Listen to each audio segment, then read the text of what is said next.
नमस्कार। डॉक्टर इंदु शर्मा का स्वर कथा चैनल के सभी श्रोताओं को श्रद्धेय नमन। पिछले एपिसोड में हमने वेदांग के बारे में चर्चा की थी।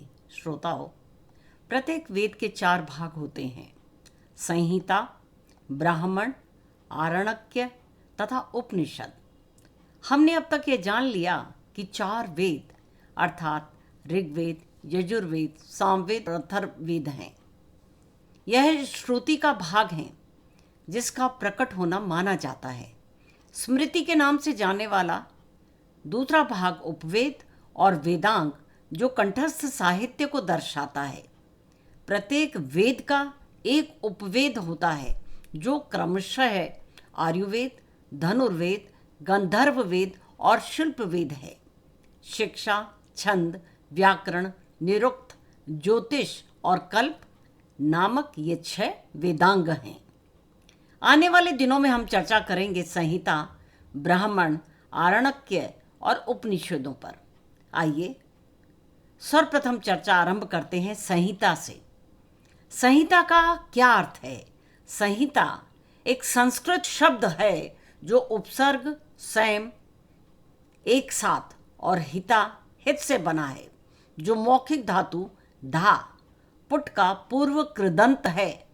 इस प्रकार संयोजन शब्द का अर्थ है एक साथ रखना, जुड़ना, रचना करना, व्यवस्थित करना, एक साथ रखना या मिलन। कुछ ऐसा जो धर्म जैसे सिद्धांत या न्याय के अनुसार सहमत या अनुरूप हो और संबंधित हो। अतीत कृदंत के स्त्रीलिंग रूप में संहिता का उपयोग संज्ञा के रूप में किया जाता है, जिसका अर्थ है संयोजन, कनेक्शन, संघ, व्यंजन नियमों के अनुसार अक्षरों का संयोजन या पाठ या छंदों का कोई व्यवस्थित रूप से व्यवस्थित संग्रह है।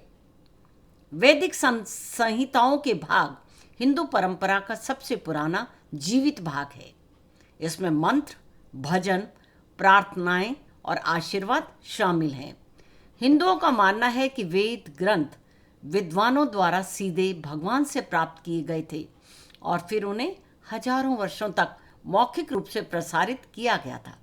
इसलिए जैसा कि हमने पूर्व में भी चर्चा की कि वेदों को श्रुति भी कहा जाता है, जिसका अर्थ है जो सुना जाता है।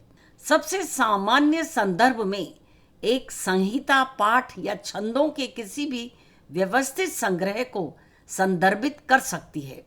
वैदिक ग्रंथों के साथ साथ किसी भी शास्त्र, सूत्र या संस्कृत महाकाव्य को संहिता के रूप में संदर्भित किया जाता है। हालांकि समकालीन साहित्य में संहिता का अर्थ आमतौर पर वेदों का सबसे प्रारंभिक पुरातन भाग है। इनमें मंत्र शामिल हैं। शाब्दिक अर्थ के साथ या उसके बिना पवित्र ध्वनियाँ, साथ ही स्तुतिगान, प्रार्थनाएं और प्रकृति या वैदिक देवताओं से प्रार्थना करना। वैदिक संहिता प्रत्येक वेद, ऋग्वेद, यजुर्वेद, सामवेद और अथर्ववेद के गणितीय रूप से सटीक, छंदात्मक, पुरातन पाठ को संदर्भित करती है। वेदों और बाद के पाठों के सामूहिक अध्ययन से ये पता चलता है कि संहिताओं और संबंधित वैदिक ग्रंथों का संग्रह वर्तमान में उपलब्ध की तुलना में कहीं अधिक बड़ा था। हालांकि अधिकांश भारतीय इतिहास के किसी बिंदु पर या किसी अवधि में खो गए हैं। वैदिक काल में लिखी गई प्रसिद्ध पुस्तकें हैं जिन्हें संहिता के नाम से भी जाना जाता है, क्योंकि संहिता शब्द का अर्थ ज्ञान को व्यवस्थित करना है। कुछ उत्तर वैदिक संहिताएं हैं: अष्टावक्र गीता, भृगु संहिता, चरक संहिता, देव संहिता, गर्ग संहिता, घेरंड संहिता, काश्यप्य संहिता, शिव संहिता, बृहद संहिता, सुश्रुत संहिता जो भोजन और चिकित्सा पर लिखा हुआ एक ग्रंथ है, योग यज्ञ वैलक्य संहिता। तो आज केवल बस इतना ही। अगले प्रसारण में हम वेदों के अन्य विषयों पर चर्चा करेंगे। आपसे कृपया अनुरोध है कि आप स्वर कथा चैनल को सब्सक्राइब करें और ज़्यादा से ज़्यादा इसका प्रचार और प्रसार करने में हमारी सहायता करें। आप सभी का अतिशय धन्यवाद।